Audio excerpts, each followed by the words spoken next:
हमारे जिस माशरे में हम जीते हैं यहाँ पर अच्छाइयाँ भी बहुत हैं और बुराइयाँ भी बहुत फैली पड़ी हैं।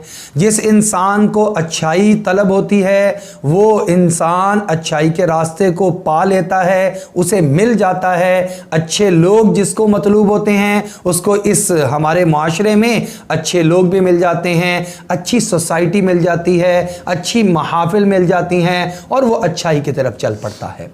और जिस हमारी इसी सोसाइटी के अंदर जिसको बुराई मतलूब होती है, जिसको बुरा साथी चाहिए, जिसको बुरी सोसाइटी चाहिए, वो बुरी सोसाइटी जो है वो उसको वो भी मिल जाती है और वो बुरी सोसाइटी जो है वो उसके साथ साथ वो बुरे रास्ते की तरफ चलना शुरू कर देता है। अब अल्लाह जल्ल शाअनुहु ने एक चीज़ बयान फरमाई है, वो ये है कि मुनशियात से मुतअल्लिक़ा कुरान के अल्फाज इस तरह के हैं कि वो इतने जामे हैं कि वो एक लफ्ज़ इस्तेमाल होता है लेकिन उसके अंदर बहुत सारा वसी मफ़हूम होता है और उस वसी मफ़हूम की वजह से इंसान सारे ही मसाइल को समझ जाता है। मिसाल के तौर पर हमारे मुआशरे के अंदर से मुनशियात जिसका बड़ा वसी मफ़हूम है, वो इसका आगाज़ सिगरेट से होता है या निस्वार से, उसके आगे गुटखा आता है, उससे आगे फिर सिगरेट में चीज़ें भर दी जाती हैं और चरस की शक्ल में, और उससे आगे हेरोइन की शक्ल में, उसके आगे फिर शराब की शक्ल में, और पता नहीं कैसे कैसे जदीद और नित नए तरीके हमारे मुआशरे में नौजवान नस्ल को तबाह करने के लिए मुनशियात के ईजाद कर दिए गए हैं कि इंसान सुनता है तो अपने कानों को हाथ लगाता है अल अमान अल हफीज़ के ऐसे ऐसे तरीक़ों से मुनशियात को आम किया जा रहा है। अल्लाह रब्बुल अब इसका अलग अलग हुक्म हम ढूंढते रहें। अल्लाह रब्बुल इज़्ज़त ने कुरान पाक में ऐसा जुमला इरशाद फरमाया जो क़यामत तक आने वाली हर नशा आवर चीज़ के ऊपर बिल्कुल सादिक आता है और फिट बैठ जाता है। अल्लाह जल्ल शाअनुहु ने कुरान पाक में इरशाद फरमाया, या अय्युहल्लज़ीना आमनू इन्नमल खम्रु वल मैसिरु वल अंसाबु वल अज़लाम रिज्सुम मिन अमलिश शैतान फज्तनिबूहु लअल्लकुम तुफ्लिहून। ये आयत मुबारका बुनियाद फराहम करती है हर तरह की मुनशियात और हर तरह के नशे से अपने आप को बचाने के लिए। इसमें उलमा ने इस आयत मुबारका में मुफस्सिरीन ने जब तहकीक फरमाई तो फरमाया इस एक ही जुमले में 14 मुख्तलिफ अंदाज और मुख्तलिफ इशारे हैं जिससे नशे को अल्लाह रब्बुल इज़्ज़त ने हराम करार दिया और बचने की तलकीन फरमाई है।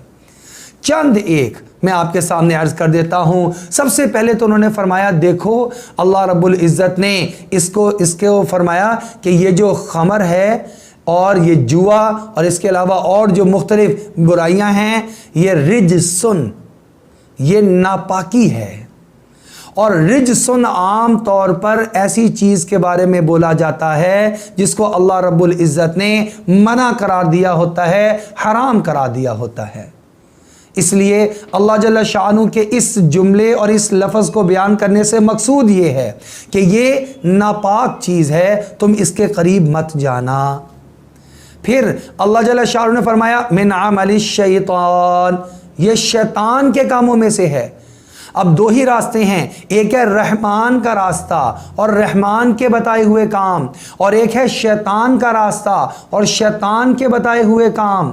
तो अल्लाह ने शराब को, जुए को और उसके अलावा जो चीज़ें हैं इस आयत मुबारका में उनको ज़िक्र करने के बाद फरमा दिया मिन अमलिश शैतान, ये शैतान के कामों में से हैं, शैतान के अहकामात में से हैं, ये शैतान की बताई हुई जो है वो पट्टी, पढ़ाई हुई पट्टी उसमें से हैं। लिहाजा जो भी अमल शैतान होगा वो अल्लाह जल्ल शाअनुहु के अहकामात के ख़िलाफ़ होगा, और जो अल्लाह के अहकामात के ख़िलाफ़ है अमल शैतान वो हराम है। लिहाजा नशा करना हमारे लिए हराम करार दिया गया। इसके अलावा एक और ताकीदी जुमला लेकर आए, हुक्म दिया फज्तनिबूहु, तुम इससे अपने आप को बचा लो। عام طور پر جب امر دیا جاتا ہے، حکم دیا جاتا ہے، تو اس سے بڑا ہی اہم کام، فرائض، واجبات وہ کرنے کا حکم ہوتا ہے، اور جب کسی چیز سے حکم سے منع کیا جاتا ہے، نہیں اور نفی لائی جاتی ہے، تو وہ عام طور پر کوئی بہت ہی حرام کام یا اس طرح جو کہ حرام کے قریب کام ہو، اس سے منع کیا جاتا ہے۔ یہاں پر بھی فرمایا فَاجْتَنِبُوهُ، خبردار تم اس سے ہمیشہ بچتے رہو۔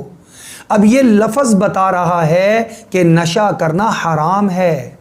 پہلے دو علامات اور دو اشارے اور دو واضح احکامات اللہ نے بیان فرما دیے، ایک تیسرے جملے اس کو بھی بیان فرما دیا، اور اس کے بعد ایک اور تاکید کا جملہ لائے، یعنی منشیات اتنی زہر قاتل ہے معاشرے کے لیے، جو انسان منشیات کا استعمال شروع کر دے، اس کے ایمان، اس کی عقل، اس کی صحت، اس کی معاشرتی زندگی، اس کی گھریلو زندگی تباہ و برباد کر کے رکھ دیتا ہے یہ نشہ۔ اس لیے اللہ رب العزت نے اس کی قباحت کو اور برائی کو اور اس کے حرام ہونے کو اور اللہ کے ہاں اس کو ناپسندیدہ ہونے کو ایک ہی جملے میں کئی طریقے سے بیان فرما دیا۔ اور اگلا کیا فرمایا؟